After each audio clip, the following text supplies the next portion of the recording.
नमस्कार दर्शक बंधु आपण मानक मो चैनल को स्वागत। आज बहुत बड़ बड़ गुरुत्वपूर्ण खबर गुड़िक देखु आपण मैंने भिडियो टी देखुं सब्सक्राइब करना दयाकोरी चैनल को सब्सक्राइब कर भिडियो टी शेष जाए देखु।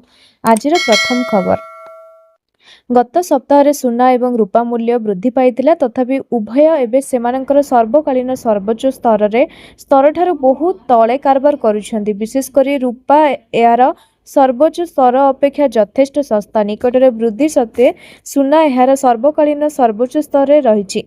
आज सर्वशेष मूल्य अनुसार 13 एप्रिल रूपा प्रति किलोग्राम यार रेकर्ड सर्वाधिक मूल्य अपेक्षा 9.96 लाख सस्ता। यह समय सुनार यार सर्वोच्च मूल्य अपेक्षा प्राय 50,000 प्रति 10 ग्राम कम करथिले मूल्यर उपलब्ध। यह उल्लेखनीय जे सुना एवं रूपा उभय चलित वर्ष जनवरी 29 तारिख रेकर्ड सर्वाधिक स्तर में पहुंची। इस समय मध्य रूपार मूल्य प्रति किलोग्राम पिछा 4.25 लाख और सुना प्रति ग्राम पिछा 1.9 लाख पहुंची। चलतु जानिबा परवर्ती खबर।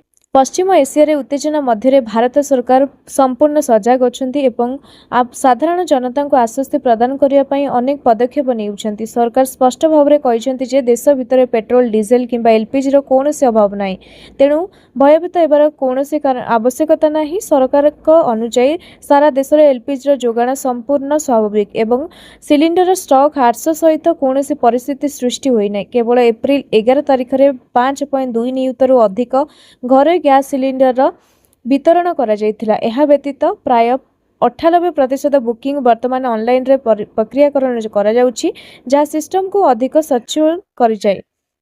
जनसाधारण को अनावश्यक भाव में गैस किंबा ईंधन गच्छित न करने को अनुरोध करा जायछि। सरकार कला बजारी एवं मौजूद विरोध में मध्य कठोर आभिमुख्य ग्रहण करुछंती। आज पर्यंत 2700 अधिक चढ़ाऊ कर 219 एलपीजी वितरण उपर जरिमाना लागू कराइछि एवं 56 संस्थार वितरण को स्थगित करा जाइछि। सरकार विकल्प ईंधन को मध्य सक्रिय भाव में प्रोत्साहित करुछंती। पाइप प्राकृतिक गैस एवं वैद्युतिक रोषेई पदक्षेप गुड़िक द्रुत गति में आगक बढ़ा जाइछि। मार्च 2026 ठारू 4,24,000 नूतन पीएनजी संयोग जोगाई दिया जाइछि जेतेबेले लक्ष लक्ष लोक एहा पई आवेदन करुछंती। चलंतु जानिबा परवर्ती खबर। आत्मघोषित बाबा सारथी ओरफ संतोष राउल फटो सामाजिक गणमाध्यम रे भाइराल होईछि। सामाजिक गणमाध्यम रे संक्रांत रे एकाधिक फटो पोस्ट करा जायछि। से हिमालय पर्वतमाला रे ध्यान मुद्रा रे ओ अन्य भंगी रे थिबा फटो देखिबा को मिलिछि जहाको नै साधारण तीव्र प्रतिक्रिया प्रकाश पाइछि। एही फटो प्रकट हेबा पर स्थानीय बासिंदा असंतोष व्यक्त करिसंती। सारथी को शर्तमूलक जामिन मिलिबा परठारु से सर्वसाधारण स्थान रे नजर आसु नथिले। जेल रू फेरिबा परे प्रथम थर पई से सामना को आसीचंती। सूचना ताऊ कि 2015 मसीह रे से जौन भाईचार संपत्ति हड़प एवं धर्म नाम साधारण लोकों को ठकिबा आदि विभिन्न अभियोग रे गिरफ होई दीर्घ दिन जेल रे रहितिले। चलंतु जानिबा परवर्ती खबर। केंद्र सरकारी कर्मचारी एवं पेंशन भोगी माने वर्तमान सेमानकर अष्टम वेतन घोषणा को अपेक्षा करिसंती।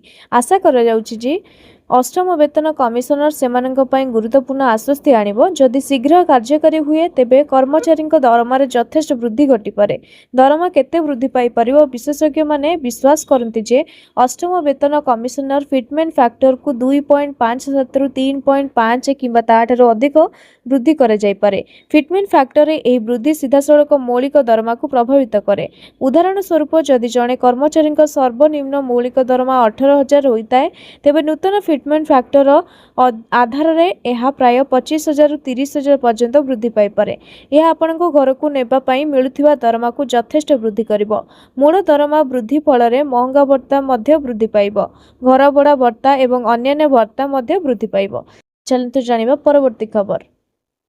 निज टंका को सुरक्षित तथा दुईगुण करने आमे पैसा को पोस्टाल किंबा बैंक रे रखि थाउ किंतु बैंक भली सुविधा आमको पोस्टाल रे मिलु नथिला। तेणु एहाकु नजर रखी सरकार एक बड़ घोषणा करिसंती। सरकार पोस्टाल स्कीम रे नियम रे किछि परिवर्तन आनिछंती। चलित वर्ष जनवरी 1 तारिख रु पोस्ट ऑफिस रे नुआ नियम लागू कर जायछि। जे माने निजर अर्थ को कम समय रे दुईगुण करिवार आशा रखिसंती सेमानक पई पोस्ट ऑफिस एक भल सुजोग नहीं आसीछि। जदि क्षेत्र किसान विकास योजना आपणक पई सबठारु बड़ उपयोगी रहिबा पई जाउछि। केंद्र सरकार अनुଯାयी मासरु मार्च 3 मास पर्यंत किछि छोट स्कीम रो सुधार वृद्धि घोषणा करिसंती। ଏହା ସହିତ ଏହି ଯୋଜନାରେ ପ୍ରମୁଖ ଭାବରେ କିଷାନ ବିକାଶ ପତ୍ର ଯୋଜନା ସାମିଲ ରହିଛି। ବର୍ତ୍ତମାନ ଏହାର ସୁଧହାର ବୃଦ୍ଧି କରାଯାଇ 7.20% କରାଯାଇଛି। ଚାଲନ୍ତୁ ଜାଣିବା ପରବର୍ତ୍ତୀ ଖବର। ପାକିସ୍ତାନରେ ଶାନ୍ତି ଆଲୋଚନା ବିଫଳ ହେବା ପରେ ସେୟାର ମାର୍କେଟରେ ଝଡ଼। ପୁଞ୍ଜି ବଜାରକୁ ଆମେରିକା ଇରାନ ଯୁଦ୍ଧ ଝଟକା। ସୋମବାର ବଜାର ଖୋଲିବା ମାତ୍ରେ କ୍ରାସ୍। 1600 ଅଙ୍କ ଖସିଗଲା ସେନ୍ସେସନ୍। ନିଫ୍ଟିରେ ବି ବଡ଼ ହ୍ରାସ। 490 ଅଙ୍କ ଖସିଲା ନିଫ୍ଟି ଇଣ୍ଡେକ୍ସ। 100 ଟପିଲା କ୍ରୁଡ୍ ଅଏଲ ଦର। विश्व इंधन परिवहन प्रमुख मार्ग हर्मुजକୁ ବ୍ଲକ କରିବାକୁ ଉଭୟ ଇରାନ ଓ ଆମେରିକାର ଧମକ ଦେବା ପରେ ସେୟାର ବଜାରରେ ହ୍ରାସ ଦେଖିବାକୁ ମିଳିଛି। IndiGo, Bajaj finance, Asian payment ଠାରୁ ଏଚଡିଏଫସି ବ୍ୟାଙ୍କ ଯାଇ ସମସ୍ତଙ୍କ ସେୟାରରେ ଧରାଶାୟୀ। ସୋମବାର ସେୟାର ମାର୍କେଟ ଖୋଲିବା ମାତ୍ରେ ଶୁକ୍ରବାର ବନ୍ଦ ତୁଳନାରେ ଖସି 75,937 ରେ ଖୋଲିଥିଲା। ମାତ୍ର କିଛି ସେକେଣ୍ଡରେ 75,868 କୁ ଖସି ଯାଇଥିଲା।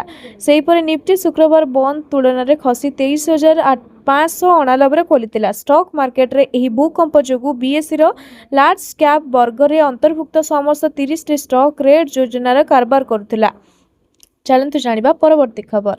ବିଜେଡିର ଅଭେଦ୍ୟ ଦୁର୍ଗ କୁହାଯାଉଥିବା ପାଟକୁରାରେ ଦଳୀୟ ସଂଗଠନ ଏକ ପ୍ରକାର ଭୁଷୁଡ଼ିବାକୁ ବସିଛି। ରବିବାର ଦିନ ଦଳର ପ୍ରାଥମିକ ସଦସ୍ୟ ପଦରୁ 80 ଜଣ ଲୋକପ୍ରତିନିଧିଙ୍କୁ ସମେତ ଶତାଧିକ କର୍ମୀ ଇସ୍ତଫା ଦେଇଛନ୍ତି। ବିଧାୟକ ଅରବିନ୍ଦ ମହାପାତ୍ରଙ୍କ ନିଲମ୍ବନକୁ ବିରୋଧ କରି ଦଳର ଏହି ତୃଣଭୂମି ସ୍ତରରେ ନେତାମାନେ ବିଜେଡି ସହ ସମ୍ପର୍କ ଛିନ୍ନ କରିଛନ୍ତି।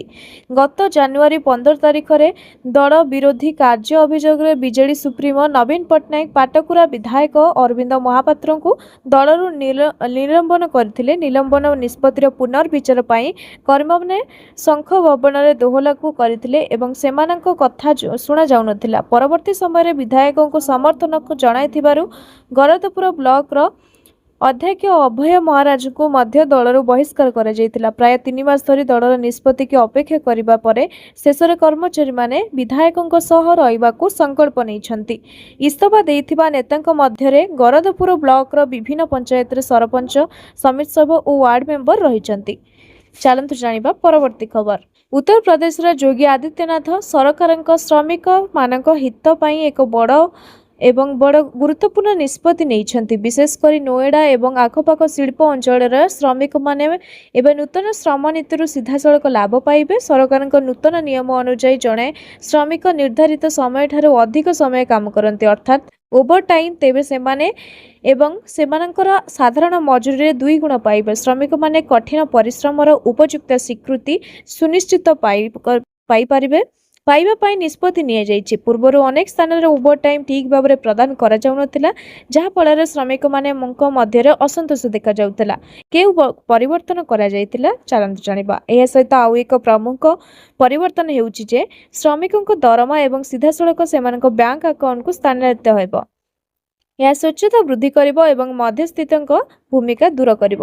ଚାଲନ୍ତୁ ଜାଣିବା ପରବର୍ତ୍ତୀ ଖବର।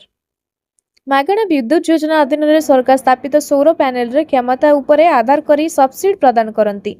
1 kW ସିଷ୍ଟମ ପାଇଁ 30,000 ସବସିଡି ପ୍ରଦାନ କରାଯାଏ, ଯେତେବେଳେ 2 kW ସିଷ୍ଟମ ପ୍ରାୟ 60,000 ସବସିଡି ପାଇଁ ଯୋଗ୍ୟ ବିବେଚିତ ହୁଏ। 3 kW କିମ୍ବା ତାଠାରୁ ଅଧିକ କ୍ଷମତା ବିଶିଷ୍ଟ ସିଷ୍ଟମ ପାଇଁ ସର୍ବାଧିକ 78,000 ପର୍ଯ୍ୟନ୍ତ ସବସିଡି ଉପଲବ୍ଧ। ପାଣ୍ଠି ସିଧାସଳଖ ଆପଣଙ୍କର ବ୍ୟାଙ୍କ ଆକାଉଣ୍ଟରେ ଜମା କରାଯାଇଥିଲା କିମ୍ବା ଆପଣଙ୍କର ଋଣ ଆକାଉଣ୍ଟ ସହିତ ସମାୟୋଜିତ କରାଯାଏ, ଯାହାଦ୍ୱାରା ଆପଣଙ୍କୁ ବହନ କରିବାକୁ ପଡୁଥିବା ଖର୍ଚ୍ଚ ହ୍ରାସ ପାଏ। ଏହା ଏକ ସରକାରୀ ସମର୍ଥିତ ପଦକ୍ଷେପ ଯାହା ବ୍ୟକ୍ତିମାନଙ୍କୁ ସେମାନଙ୍କର ଘରର ଛାତ ଉପରେ ସୌର ପ୍ୟାନେଲ ସ୍ଥାପନ ପାଇଁ ଅଧିକ ସହାୟତା ପ୍ରଦାନ କରିବା ପାଇଁ ଡିଜାଇନ କରାଯାଇଛି। ମୂଳତଃ ସରକାର ଆପଣଙ୍କୁ ଏକ ସୌରଶକ୍ତି ବ୍ୟବସ୍ଥା ସ୍ଥାପନ କରିବାରେ ସାହାଯ୍ୟ କରିବା ପାଇଁ ଆର୍ଥିକ ସହାୟତା ପ୍ରଦାନ କରନ୍ତି। ଚାଲନ୍ତୁ ଜାଣିବା ପରବର୍ତ୍ତୀ ଖବର। ଦିଲ୍ଲୀ ସରକାର ନୂଆ ବିଦ୍ୟୁତ ଯାନ ନୀତି ଆଣିବାକୁ ଯାଉଛନ୍ତି। ନୂଆ ନୀତି ଅନୁଯାୟୀ 2028 ଏପ୍ରିଲ 1ରୁ ଦିଲ୍ଲୀରେ କେବଳ ବିଦ୍ୟୁତ ଚାଳିତ 2 ଚକିଆ ଯାନ ପଞ୍ଜୀକରଣକୁ ଅନୁମତି ଦିଆଯିବ। ଏହା ପୂର୍ବରୁ 2027 ଜାନୁଆରୀ 1ରୁ କେବଳ ଇଲେକ୍ଟ୍ରିକ୍ 3 ଚକିଆ ବା ଅଟୋ ପଞ୍ଜୀକରଣ କରାଯିବ। ସ୍କୁଲ ଗାଡ଼ି କ୍ଷେତ୍ରରେ ମଧ୍ୟ ଇଲେକ୍ଟ୍ରିକ୍ ଗାଡ଼ି ବା ବସ୍ ଚଳାଚଳ ନେଇ ଚିଠା ନୀତିରେ ପ୍ରସ୍ତାବ ରହିଛି। ନୂଆ ନୀତିର ବିଜ୍ଞପ୍ତି ଜାରି ହେବାର 2 ବର୍ଷରେ ସ୍କୁଲଗୁଡ଼ିକର ମାଲିକାନାରେ ଥିବା କିମ୍ବା ଲିଜ୍ ଏବଂ ଭଡ଼ାରେ ନିଆଯାଉଥିବା ଗାଡ଼ିର ଅତି କମ୍ରେ 10% ଗାଡ଼ି विद्युत जान होइतिबा आवश्यक। 3 वर्ष शेष बेलू यार अंश 20% को एवं 2030 मार्च 31 सुधा यार अंश अति कम 30% हेबा आवश्यक। यहाँ सरकारी कार्य करने विभाग को कहुଯାଇଛି।